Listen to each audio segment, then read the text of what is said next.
பெங்களூரில் வாடகை காதலன் ரூபாய் 389 என்ற போஸ்டரால் பரபரப்பு ஏற்பட்டது. வீட்டு மாடி தோட்டத்தில் கஞ்சா வளர்த்தவர் கைது.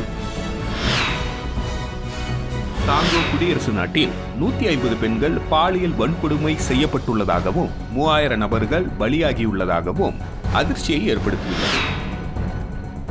17 ஆண்டுகளுக்கு பிறகு 262 கோடி ரூபாய் லாபம் ஈட்டியுள்ளதாக BSNL தெரிவித்துள்ளது. வாடகை காதலன் ரூபாய் 389 என்ற போஸ்டரால் பரபரப்பு ஏற்பட்டுள்ளது. பெங்களூரு காதல் தினத்தன்று வாடகைக்கு காதலன் வேண்டுமா என ஒட்டப்பட்ட போஸ்டர் இணையத்தில் பேசும் பொருளாக மாறியுள்ளது. இந்த போஸ்டரை பார்த்த பலரும் பல விதமான ரியாக்ஷன்களை கொடுத்தனர். அந்த போஸ்டரில் வாடகைக்கு காதலன் கிடைக்கின்றான் என எழுதப்பட்டு இருந்தது. ஒரு நாள் வாடகைக்கு 389 ரூபாய் கட்டணமாக செலுத்தி காதலனை பெற்றுக்கொள்ளலாம் என குறிப்பிடப்பட்டிருந்தது. இதற்கு போஸ்டரில் உள்ள QR குறியீடை ஸ்கேன் செய்தால் போதும் என நிபந்தனை விதிக்கப்பட்டது. இந்த போஸ்டரை பார்த்த சிலர் இந்த படம் எடுத்து சமூக வலைதளங்களில் பதிவேற்றினர். இந்த பதிவு இணையதளத்தில் வைரலானது. இதற்கு அந்த நபரின் மீது வழக்கு தொடரும்படி பலரும் கருத்துக்களை தெரிவித்து வருகின்றனர். சீனா, ஜப்பான், தாய்லாந்து போன்ற நாடுகளில் காதலன் காதலியை வாடகைக்கு எடுக்கும் முறைகள் உள்ளது என்பது குறிப்பிடத்தக்கது. வீட்டு மாடி தோட்டத்தில் கஞ்சா வளர்த்தவர் கைது செய்யப்பட்டுள்ளார். வயல் மற்றும் தோட்டங்களில் கஞ்சா பயிரிடுவது சட்ட விரோதமானது. இதை அறிந்தும் சிலர் கஞ்சா பயிரிட்டு போலீசாரிடம் சிக்குகின்றனர். இந்த சட்டம் குறித்து விவசாயிகளுக்கு தெரிவதில்லை. பணத்துக்காக பயிர்களுக்கு நடுவே கஞ்சா பயிரிடுகின்றனர். போதைப் பொருள் மாஃபியாவினர் விவசாயிகளுக்கு பணத்தாசை காண்பித்து கஞ்சா விதைகளை கொடுத்து தோட்டம் வயல்களில் பயிரிட வைக்கின்றனர். வளர்ந்த பின் அதிக பணம் கொடுத்து வாங்கி செல்கின்றனர். தங்களுக்கு தெரியாமல் கஞ்சா பயிரிட்ட விவசாயிகள் போலீசாரிடம் சிக்கி கைதாகும் சம்பவங்கள் ஆங்காங்கே நடைபெறுகின்றன. மாண்டியா மத்தூரி ஹலே ஹுள்ளி கிராமத்தில் வசிப்பவர் கரியப்பா. இவர் தன் வீட்டு மாடியில் பூந்தொட்டிகளில் கஞ்சா பயிரிட்டார். இதை பார்த்த கிராமத்தினர் போலீசாருக்கு தகவல் கொடுத்தனர். மத்தூர் ஊரக போலீஸ் நிலைய சர்க்கிள் இன்ஸ்பெக்டர் வெங்கடகவுடா தலைமையிலான போலீசார் நேற்று மதியம் கரியப்பா வீட்டில் சோதனை நடத்தினர். மாடி தோட்டத்தில் பூந்தொட்டிகளில் கஞ்சா பயிரிடப்பட்டுவதை கண்டுபிடித்தனர். 3664 கிலோ கஞ்சா செடிகளை பறிமுதல் செய்தனர். கரியப்பாவை கைது செய்து விசாரித்து வருகின்றனர். காங்கோ குடியரசு நாட்டில் 3 லட்சத்திற்கும் அதிகமானோர் அடைக்கலமின்றி தவிப்பதாக அகதிகளுக்கான ஐநாவை கூறியுள்ளது. மேலும் 150 பெண்கள் பாலியல் வன்கொடுமை மற்றும்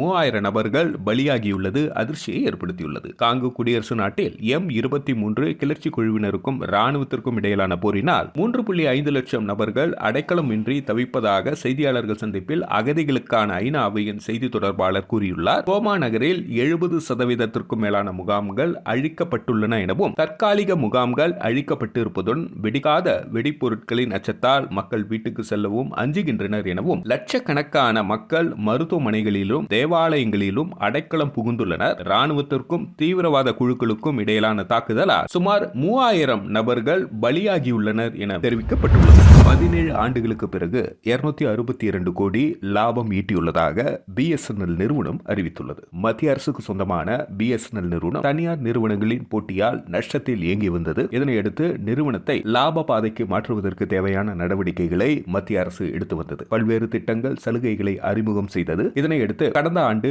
இதே காலகட்டத்தை ஒப்பிடுகையில் தற்பொழுது மொபைல் இணைப்பு, வீடுகளுக்கு ஃபைபர் சேவை ஆகியவற்றில் 14 முதல் 18% வளர்ச்சி கண்டுள்ளது. மேலும் மொத்த சந்தாதாரர்களின் எண்ணிக்கையும் 8.4 கோடியிலிருந்து 9 கோடியாக அதிகரித்துள்ளது. இதனையடுத்து 2024-25 நிதியாண்டின் 3வது காலாண்டில் BSNL நிறுவனம் ரூபாய் 262 கோடி லாபம் ஈட்டியுள்ளதாக மத்திய அமைச்சர் ஜோதி ராதித்யா சிந்தியா கூறியுள்ளார். இது நிறுவனத்திற்கு குறிப்பிடத்தக்க திருப்பு முனையை ஏற்படுத்தியுள்ளதாகவும் அவர் கூறியுள்ளார். 2007ஆம் ஆண்டிற்கு பிறகு தற்பொழுதுதான் நிறுவனம் லாபத்தை ஈட்டியுள்ளது. மேலும் நிதி செலவு உள்ளிட்ட மொத்த செலவினங்களை குறைத்ததால் BSNL நிறுவனத்திற்கு ரூபாய் 1800 கோடி மிச்சமாகி உள்ளது. தற்பொழுது 4G சேவையை அமல்படுத்துவதில் BSNL மும்முரமாக உள்ளது. இதற்காக 1 லட்சம் டவர்கள் அமைக்கப்பட வேண்டிய நிலையில் 75,000 டவர்கள் நிறுவப்பட்டு உள்ளன எனவும் அதில் 60,000 டவர்கள் செயல்பாட்டில் உள்ளன. எஞ்சியவற்றை வரும் ஜூன் மாதத்திற்குள் செயல்பட வைக்க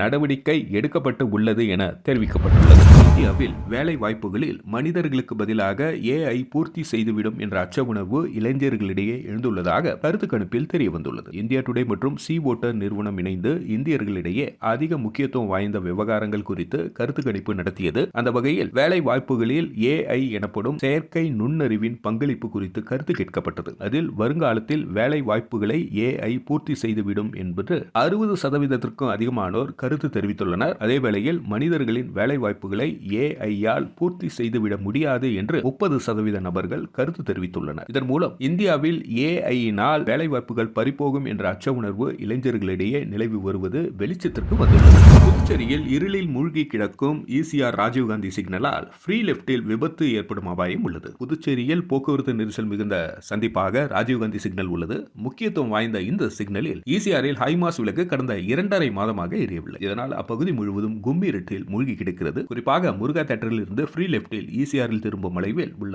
ஹைமாஸ் தடுப்பு கட்டையில் உள்ள 15 மின் விளக்குகள் 40 மீட்டர் தொலைவிற்கு எரியாமல் இருண்டு கிடக்கிறது. இதனால் முருகா தியேட்டரில் இருந்து ECR-இல் திரும்பும் வாகனங்கள் இருள் சூழ்ந்த பஸ் ஸ்டாப்பில் பயணிகள் காத்திருப்பது தெரியாமல் மோதும் அபாயம் உள்ளது. இந்த இடத்தில் கொஞ்சம் வாகன ஓட்டிகள் கவனம் சிதறினாலும் பஸ்ஸுக்காக காத்திருக்கும் அப்பாவி மக்கள் மீது மோதி உயிரிழப்பு சம்பவம் ஏற்படும் அபாயம் நீடிக்கிறது. இதேபோல் வளைவில் திரும்பும் பொழுது தடுப்பு கட்டையில் வாகனங்கள் மோதி விபத்துகள் சிக்கும் அபாயமும் உள்ளது. ECR தான் VIP-களின் சாலையாக உள்ளது. முதல்வர், அமைச்சர்கள், MLA-க்கள் இவ்வழியாகத்தான் செல்கின்றனர். தலைமை செயலர், அரசு செயலர்கள் இந்த வழியாகத்தான் தங்களுடைய அலுவலகங்களுக்கு தினமும் சென்று வருகின்றனர். அப்படி இருக்கும் பொழுது ECR இருளில் மூழ்கி கிடப்பது ஒருவர் கண்ணுக்கு கூட தெரியவில்லையா என்பது பொதுமக்களின் கேள்வியாக உள்ளது. பெரிய விபத்து ஏற்பட்டு விபரீதம் நடப்பதற்கு முன் ECR-இல் உள்ள ஹைமாஸ் சென்டர் மீடியன் தெருவிளக்கு அனைத்தையும் எரிய செய்வதற்கு முதல்வர் ரங்கசாமி, மின்துறை அமைச்சர் நமச்சிவாயம் அதிகாரிகளுக்கு உத்தரவிட வேண்டும் என போர்க்கால அடிப்படையில்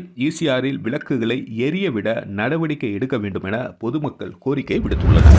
அசாமில் IAS அதிகாரி படத்திற்கு சிரிப்பு எமோஜி Facebookல் பதிவிட்டவருக்கு சிக்கல் ஏற்பட்டுள்ளது. அசாமில் IAS அதிகாரியின் Facebook பதிவு கமெண்டில் எமோஜியால் கருத்து பதிவிட்டவருக்கு ஆஜராக நீதிமன்றம் சம்மன் அனுப்பியுள்ளது. அசாமில் கோக்ராஜர் பகுதி துணை கமிஷனராக இருப்பவர் வர்னாலி தேஹா. இவரது Facebook பதிவு ஒன்றில் நரேஷ் பவுரா என்பவர், மேடம் இன்று மேக்கப் இல்லையா என கருத்து பதிவிட்டு இருந்தார். இதற்கு அமித் சக்கரவர்த்தி என்பவர் சிரிக்கும் வகையில் எமோஜி ஒன்றை கருத்தாக பதிவிட்டார். இதனையடுத்து நரேஷ் என்பவருக்கு வர்னாலி தேஹா Facebook பக்கத்திலேயே அடுத்தடுத்து கேள்விகளை எழுப்பினார். இதில் இருவருக்கும் இடையே கருத்து மோதல் ஏற்பட்டது. இதனைத் தொடர்ந்து நரேஷ் பவுரா, அமித் சக்கரவர்த்தி உள்ளிட்ட 3 நபர்கள் மீது வர்னாலி தேஹா கோக்ராஜர் போலீசில் புகார் அளித்தார். அதில் தன்னை இணைய வழியில் துன்புறுத்துவதாகவும் பாலியல் ரீதியில் விமர்சனம் செய்வதாகவும் கூறியிருந்தார். இது குறித்த நீதிமன்ற விசாரணையில் Facebook கருத்துகள் புகைப்படம் எடுத்து ஆதாரமாக அளிக்கப்பட்டது. இந்த வழக்கில் அமித் சக்கரவர்த்தி ஜாமீன் வாங்கியிருந்தார். இந்த வழக்கில் ஆஜராகும்படி அவருக்கு நீதிமன்றம் சம்மன் அனுப்பி உள்ளது. இந்த வழக்கில் ஆஜராவதற்கு 273 கிலோமீட்டர் தூரம் பயணம் செய்ய வேண்டியுள்ளதாக அமித் சக்கரவர்த்தி கூறியுள்ளார். வர்னாலி தேஹா IAS அதிகாரி என்பது தனக்கு தெரியாது, சிரிக்கும் வகையில் எமோஜி வெளியிட்டதற்காக ஜாமீன் வழங்க வேண்டிய நிலைக்கு தள்ளப்பட்டதாக கூறியுள்ளார். போர்போன் விஸ்கி மீதான சுங்கவரி 50% குறைக்கப்பட்டுள்ளது. அமெரிக்காவுடன் வர்த்தக ஒப்பந்தம் குறித்து பேச்சுவார்த்தை நடத்த இந்தியா தீவிரமடைந்துள்ளதால் போர்போன் விஸ்கி மீதான இறக்குமதி வரியை சுமார் 50% இந்தியா குறைத்துள்ளது. அமெரிக்க அதிபர் டொனால்டு டிரம்புடனான பிரதமர் நரேந்திர மோடியின் பேச்சுவார்த்தைக்கு சற்று முன்னதாக போர்போன் விஸ்கி மீதான சுங்கவரி குறைப்பு அறிவிக்கப்பட்டது. இருப்பினும் பிற மதுபானங்களை இறக்குமதி செய்வதற்கான அடிப்படை சுங்கவரி குறைக்கப்படவில்லை என்றாலும் அவர்களுக்கு தொடர்ந்து 100% வரி விதிக்கப்படும். இந்தியாவுக்கு போர்போன் விஸ்கியை ஏற்றுமதி செய்யும் முதன்மை நாடாக அமெரிக்கா உள்ள நிலையில் இது இந்தியாவிற்கு இறக்குமதி செய்யப்படும் அனைத்து மதுபானங்களிலும் 4 பங்காகும். வருவாய்த்துறை வெளியிட்டுள்ள அறிவிப்பின்படி போர்போன் விஸ்கி இனி அதன் இறக்குமதிக்கு 50% சுங்கவரியை ஈர்க்கும். இது முன்பு 150% இருந்தது. 2023-24 ஆண்டில் இந்தியா 25 லட்சம் அமெரிக்க டாலர் மதிப்புள்ள போர்போன் விஸ்கியை இறக்குமதி செய்தது. அதே வேளையில் முக்கிய ஏற்றுமதி நாடுகளாக அமெரிக்கா 7.5 லட்சம் அமெரிக்க டாலர், ஐக்கிய அரபு எமிரேட்ஸ் 5.4 லட்சம் அமெரிக்க டாலர், சிங்கப்பூர் 2.8 லட்சம் அமெரிக்க டாலர் மற்றும் இத்தாலி 2.3 லட்சம் அமெரிக்க டாலர் ஏற்றுமதி செய்யப்பட்டது. பெங்களூரில் வாடகை காதலர் ரூபாய் 389 என்ற போஸ்டரால் பரபரப்பு ஏற்பட்டது. வீட்டு மாடி தோட்டத்தில் கஞ்சா வளர்த்தவர் கைது. காங்கோ குடியரசு நாட்டில் 150 பெண்கள் பாலியல் வன்கொடுமை செய்யப்பட்டுள்ளதாகவும் 3000 நபர்கள் பலியாகியுள்ளதாகவும் அதிர்ச்சியை ஏற்படுத்தியுள்ளது. 17 ஆண்டுகளுக்கு பிறகு 262 கோடி ரூபாய் லாபம் ஈட்டியுள்ளதாக BSNL தெரிவித்துள்ளது.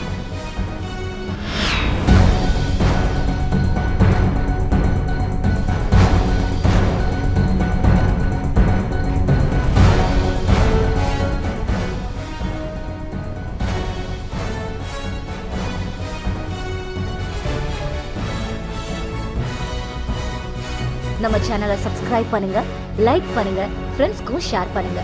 தேங்க்யூ.